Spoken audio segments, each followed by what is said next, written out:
Bismillahirrahmanirrahim. Assalamualaikum warahmatullahi wabarakatuh.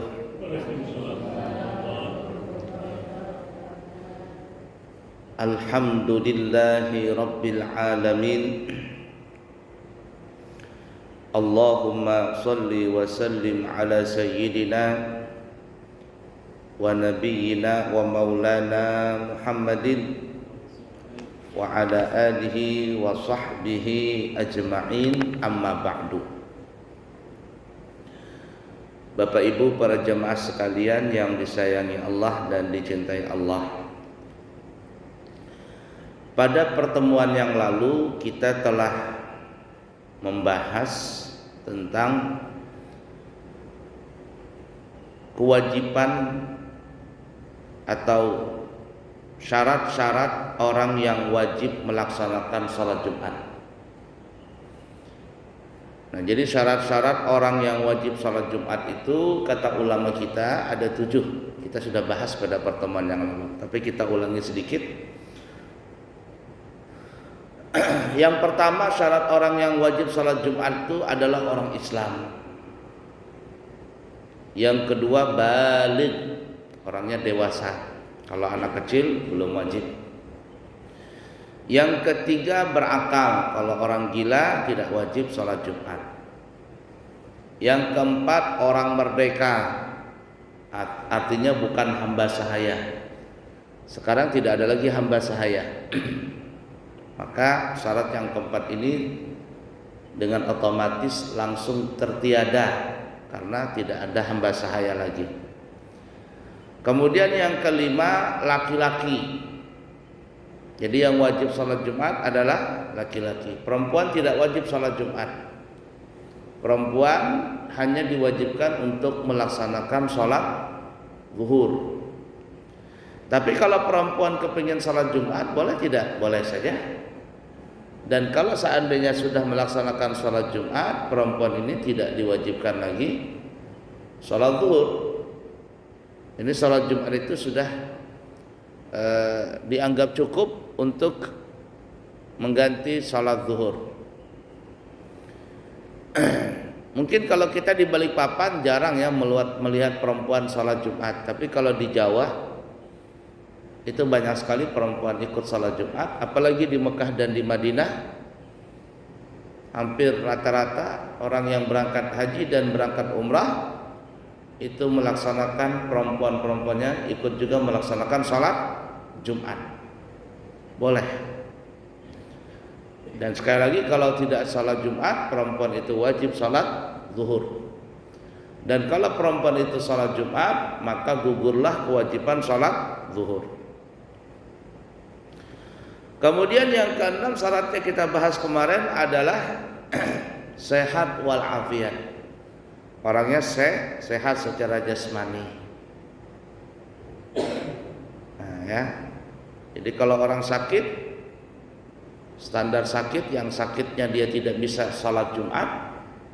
Kalau dia salat Jumat akan merasa kewalahan karena menahan sakitnya, maka ini tidak wajib baginya salat Jumat. Kemudian yang ketujuh, syaratnya bermukim. Bermukim itu adalah orang pendatang yang tinggal di tempat daerah tersebut melebihi daripada 4 hari. Yang bertahan 4 hari atau lebih daripada itu, maka orang itu disebut namanya orang bermukim. Orang bermukim ini wajib salat Jumat.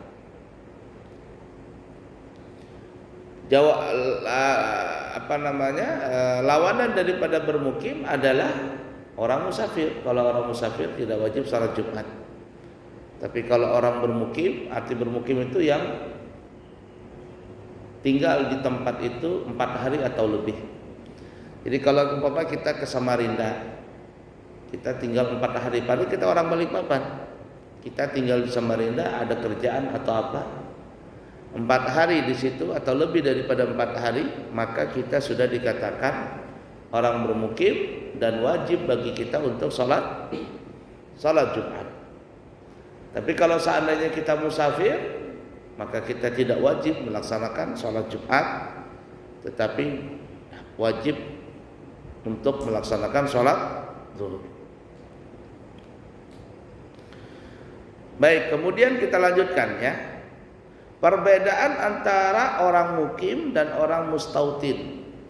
Kalau saya bisa katakan, mukim ini adalah pendatang, mustautin itu adalah penduduk asli. Saya bisa katakan seperti itu, penduduk asli. Baik, apa arti mukim? Mukim adalah seseorang yang berniat akan bertahan di kampung orang lain selama 4 hari atau lebih. Nah, ini disebut pendatang. Selain hari masuk dan hari keluar. Jadi hari masuk itu tidak terhitung, hari keluar juga tidak terhitung. Jadi pokoknya kalau 4 hari datang, musafir umpama, ketika dia datang di hari Senin, itu hari pertama sudah. Di dalam perjalanannya itu umpama 2 hari perjalanan tidak terhitung. Jadi hari Senin, Selasa, Rabu, Kamis. Kalau dia bertahan sampai hari Kamis, maka dia sudah disebut mukim, pendatang. Ketika besoknya Jumat, wajib bagi dia untuk sholat Jumat.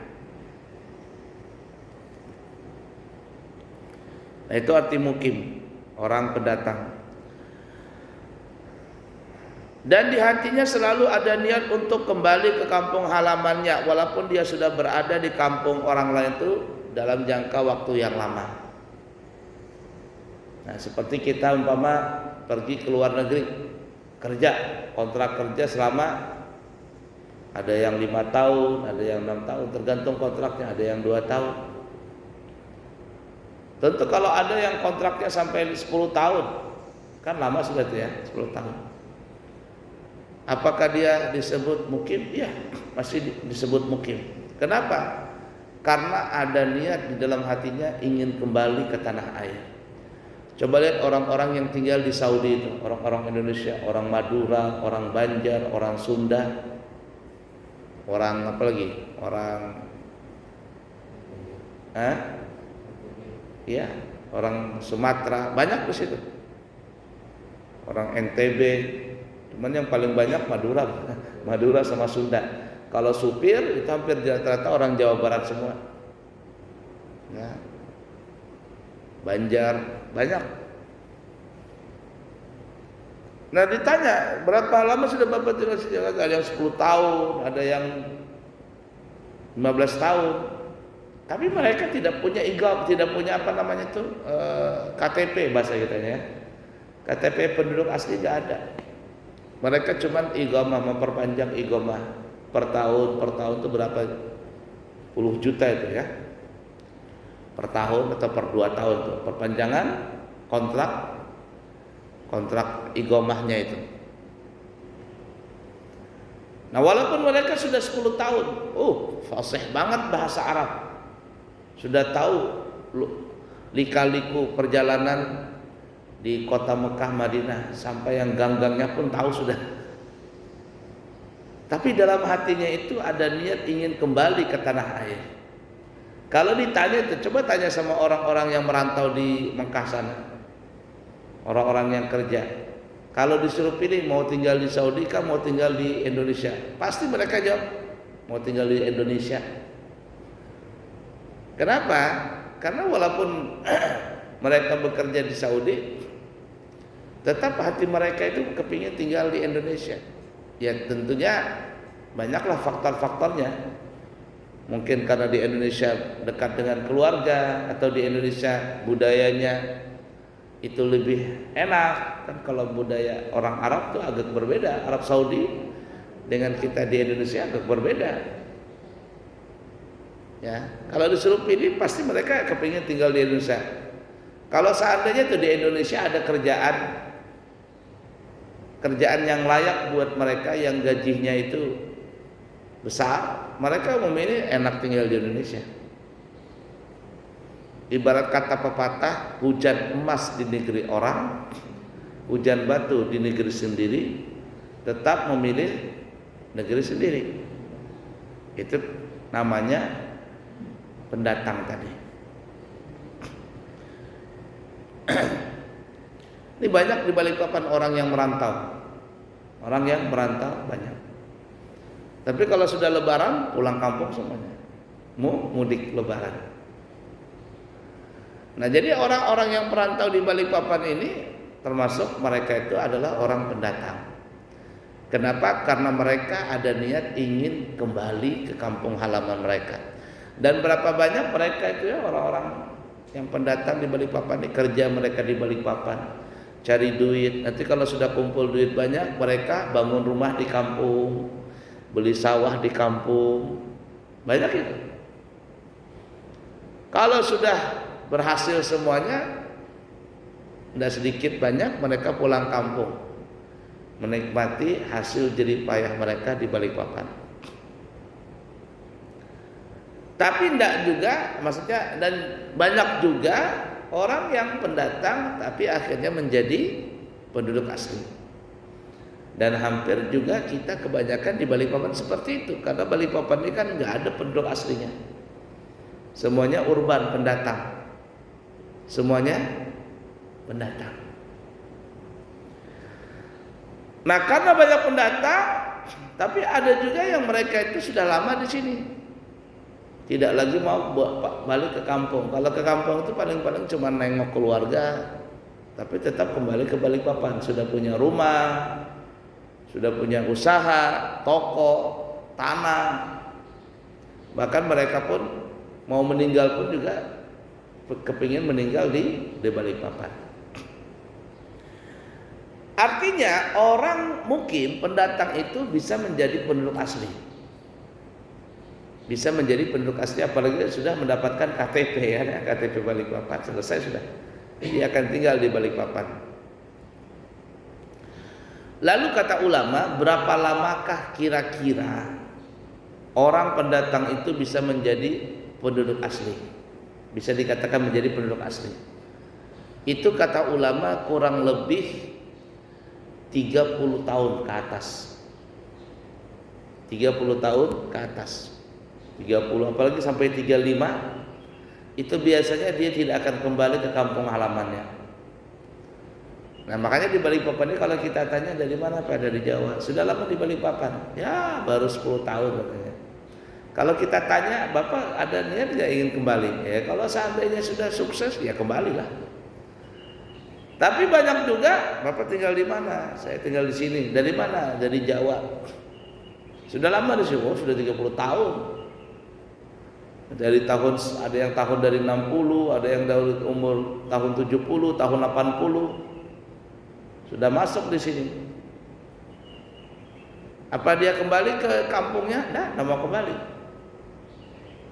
Nah, itu kata ulama biasanya kalau orang itu tinggal di kampung orang, seseorang yang tinggal di kampung orang sudah 30 tahun ke atas, maka dia itu biasanya menjadi mustautin atau menjadi penduduk asli di situ.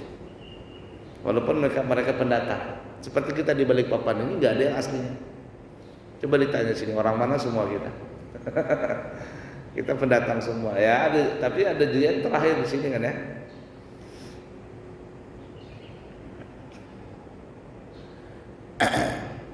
Baiklah ya. Kemudian mustautin. Tadi kalau kita mukim, sekarang mustautin. Apa arti mustautin? Mustautin itu adalah penduduk asli kampung halaman itu sendiri.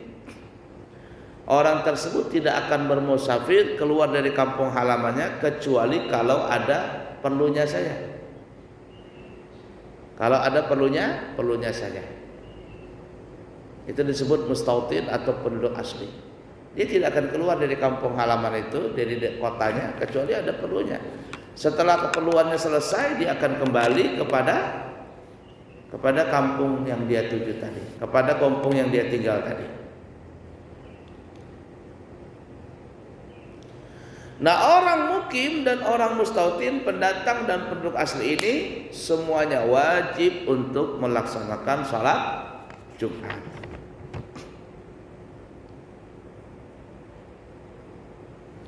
Lalu kenapa kau ada kata mukim dan juga ada kata mustautin tadi? Mukim pendatang, mustautin penduduk asli. Maksudnya apa itu perbedaannya? Nah, jadi gini maksudnya ya. Di dalam mazhab Imam Syafi'i, nanti kita akan sampai ya syarat-syarat sahnya salat Jumat. Di dalam mazhab Imam Syafi'i, orang yang dikatakan salat Jumatnya sah itu salah satu syaratnya adalah yang menghadiri salat Jumat itu adalah 40 orang. Yang wajib menghadiri salat Jumat itu adalah 40 orang. Nah, 40 orang ini kata ulama semuanya itu adalah orang mustautin. Mustautin itu penduduk asli. Itu mazhab kita. Tapi kalau mazhab yang lain ada yang mengatakan cuman imam satu, makmum satu. Ada yang mengatakan imam satu, makmum dua. Bermacam-macam. Tapi mazhab kita Syafi'i mesti wajib 40 orang. Dan 40 orang ini adalah semuanya penduduk asli, bukan pendatang. Kalau di antara 40 orang tadi salah satunya ada pendatang, ada orang mukim tadi itu ya, maka salat Jumatnya tidak sah. Ini menurut mazhab Imam Syafi'i. Kenapa mesti 40 orang? Nah, Imam Syafi'i itu mengambil dalil 40 orang itu karena pada saat Nabi melaksanakan sholat Jumat bersama sahabat-sahabatnya, kemudian saat pelaksanaan sholat Jumat, jadi ketika Nabi berkhutbah, tiba-tiba datanglah kafilah dagang dari luar daerah datang ke kota Madinah. Kafilah dagang ini kan kalau mereka datang itu rame, ya sambil ada apa drum band ke apa gitu istilahnya kan ya. Jadi seperti itu. Rame datang, dan kalau mereka datang pasti membawa barang dagangan yang banyak. Barang dagangan yang banyak. Nah, ketika mereka datang, buka dulu ya.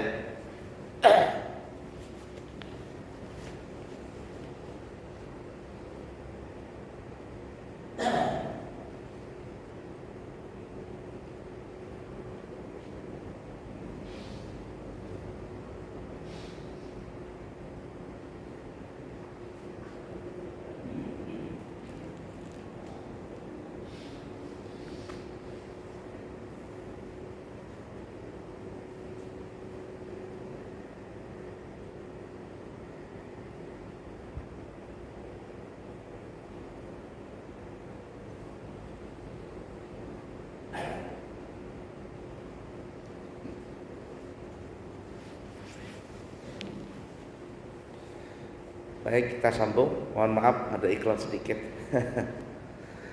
Jadi ketika mereka kafilah dagang ini masuk ke kota Madinah, kan mereka membawa dagangan tuh ramai, heboh.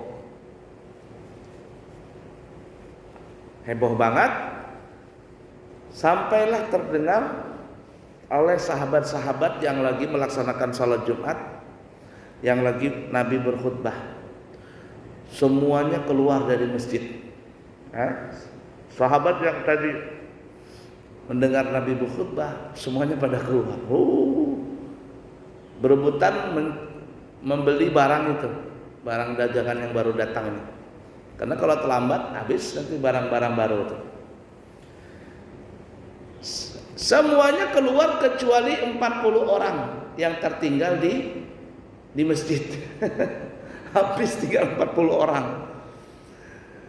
Ketika sisa 40 orang, turunlah ayat tentang pelaksanaan tentang apa? Salat turunlah ayat surah Jum'ah itu. Turunlah ayat surah Jumat. Yang salah satu ayatnya disebutkan ya ayyuhalladzina amanu idza nudiya lis-salati min yaumil jumu'ati fas'au ila dzikrillahi wa dzarul bai' dzalikum khairul lakum in kuntum ta'lamun. Hai kalian orang-orang yang beriman, apabila dipanggil kepada kalian untuk melaksanakan sholat Jumat, maka segeralah datang dan tinggalkanlah jual beli. Itu lebih baik buat kalian jikalau kalian mengetahuinya. Ketika ayat ini turun, lalu disampaikan kepada sahabat-sahabat yang keluar dari masjid tadi menuju ke pasar. Mereka mendengar ayat ini, maka langsunglah mereka segera kembali ke masjid. Padahal di masjid sisa 40 orang tadi. Nah, di sinilah kata ulama dalam mazhab Imam Syafi'i. Imam Syafi'i berpendapat yang wajib menghadiri salat Jumat itu 40. Dan 40 orang itu semuanya penduduk asli. Kenapa 40? Karena tadi Nabi tidak berhenti berkhutbah. Nabi kita tidak memutuskan pelaksanaan salat Jumat itu walaupun sahabat yang lain keluar. Dan tersisa 40 orang tadi. Nah, ini menurut pendapat yang paling kuat di dalam mazhab Imam Syafi'i. Nah, itu dalilnya 40 orang ya. Kemudian yang kita sebutkan tadi, 40 orang ini semuanya penduduk asli. Kalau salah satu di antaranya bukan penduduk asli alias mukim tadi, maka salat Jumatnya dikatakan dalam mazhab Imam Syafi'i, mazhab Syafi'i ya, tidak sah. Alias mereka itu melaksanakan salat zuhur. Tapi sebagian ulama mengatakan tidak apa-apa, salat Jumatnya tetap sah. Tetap sah. Nanti kita akan sampai ya hitungan berapa jamaah pelaksanaan salat Jumat. Ada yang mengatakan 10, ada yang mengatakan 7, macam-macam nanti ya, banyak itu.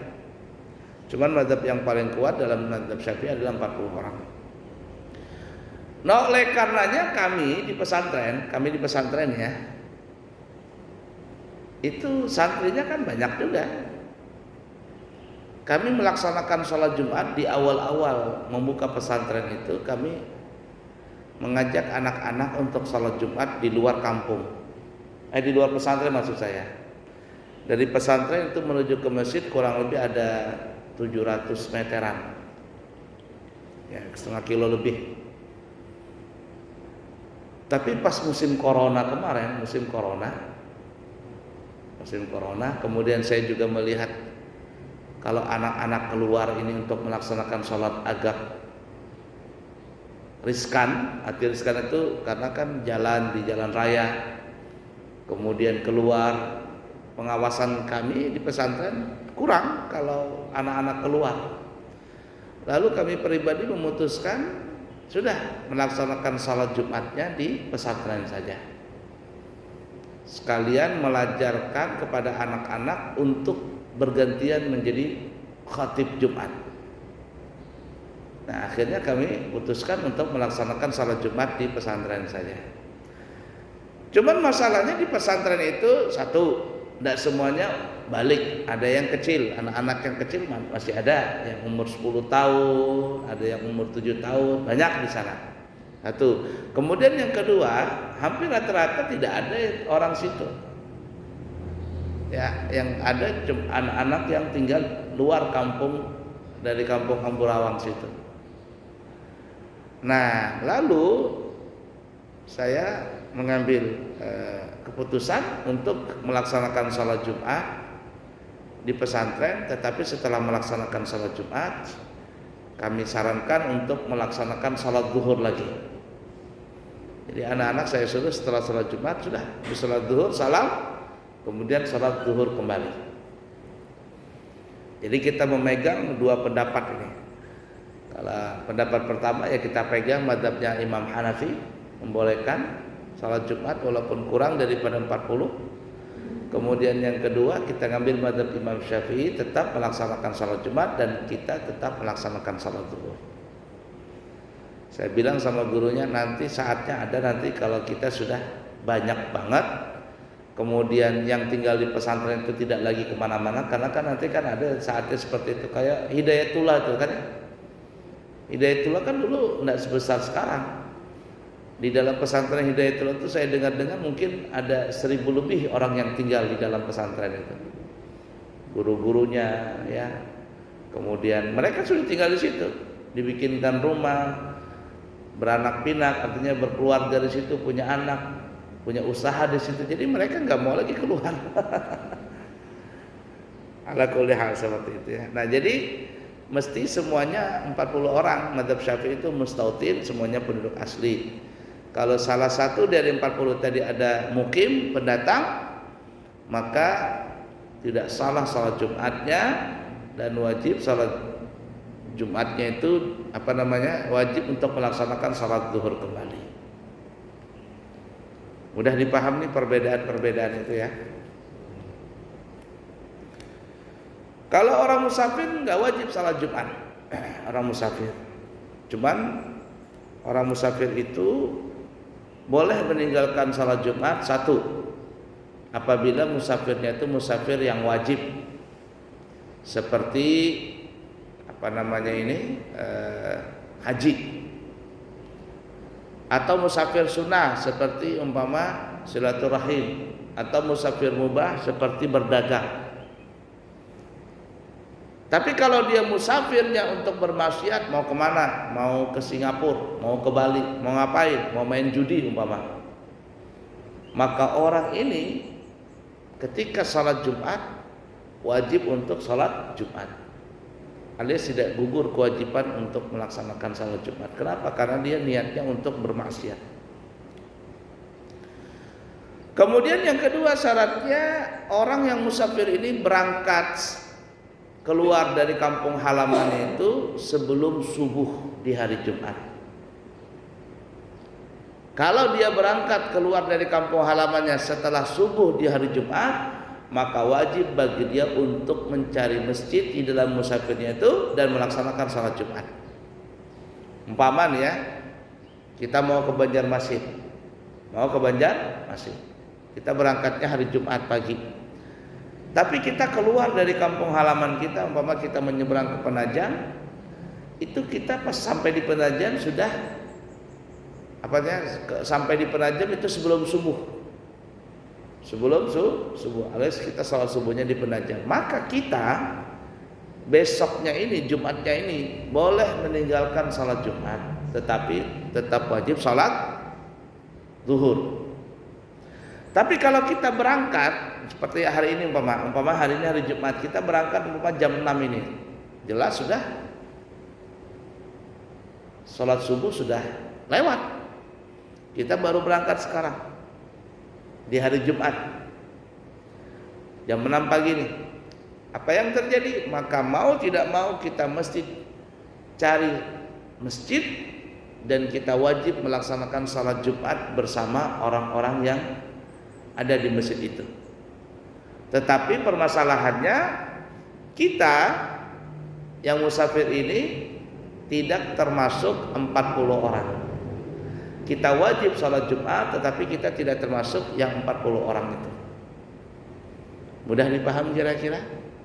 Nah, jadi seperti itu para jemaah ya. Baik. Silakan kalau ada pertanyaan, sudah jam 6. Atau ada yang bertanya tentang masalah lain, juga kita persilahkan. Ada yang bertanya? Ibu-ibu? Cukup jelas ya. Kalau ibu-ibu mah aman aja ya. Karena dia nggak salat Jumat. Ada yang bertanya begini ya. Kalau kami ibu-ibu nih ya, tidak salat Jumat, kan tetap salat zuhur tuh. Wajib salat zuhur maksudnya. Kami melaksanakan salat zuhurnya itu kapan? Apakah setelah selesai salat Jumat di masjid orang-orang, ataukah kami boleh melaksanakan salat zuhur lebih dahulu? Ini masuk nih ada di Allahu Akbar, Allahu Akbar. Ibu-ibu ini, wah saya ini habis salat Jumat ini ada kegiatan ini, atau saya jadi panitia nih pengajian di mana begitu. Kalau saya salat Jumat, salat zuhurnya setelah orang bubar dari masjid, nanti saya kelabakan. Saya kepingin salat zuhurnya duluan. Boleh tidak? Nah, ada sebagian orang melaksanakan, maksudnya ibu-ibu melaksanakan salat zuhurnya itu setelah orang bubar dari masjid baru dia salat zuhur. Nah, ibu-ibu biasanya salat zuhur kapan? Kalau hari Jumat tuh. Habis salat Jumat. Kebanyakan ibu-ibu begitu. Padahal kata ulama nggak apa-apa kalau dia melaksanakan salat zuhurnya waktu pelaksanaan khutbah Jumat atau ketika orang di masjid lagi salat Jumat. Kenapa? Karena ibu-ibu ini memang tidak wajib salat Jumat. Lain halnya orang yang tidak ada udzur syar'i. Dia sehat walafiat, dia laki-laki tulen, nggak sakit, nggak apa-apa. Lalu dia nggak mau salat Jumat, dia mau nongkrong aja di rumah sambil nonton TV atau sambil main HP begitu. Nggak mau salat Jumat, aku mau salat zuhur saja. Apa yang terjadi? Maka satu, orang ini berdosa karena tidak salat Jumat. Dua, kalau dia ingin salat zuhur, maka salat zuhurnya itu wajib dilaksanakan setelah imam selesai mengucapkan salam di salat Jumat. Jadi ketika imam sudah salam, assalamualaikum, assalamualaikum, baru dia boleh salat zuhur. Kalau seandainya ada orang yang tidak ada uzur syar'i, lalu dia melaksanakan salat zuhur pada saat orang-orang di masjid melaksanakan salat Jumat, yakni belum selesai salat Jumat, orang yang tidak ada uzur syar'i salat zuhur, maka salat zuhurnya tidak sah dan orangnya berdosa. Mudah dipaham kira-kira ya? Tapi kalau ada uzur syar'i seperti perempuan, itu memang tidak wajib salat Jumat. Atau orang yang sakit, yang sakitnya tidak bisa salat Jumat, maka boleh bagi mereka itu melaksanakan salat zuhur walaupun di masjid belum bubaran salat Jumatnya.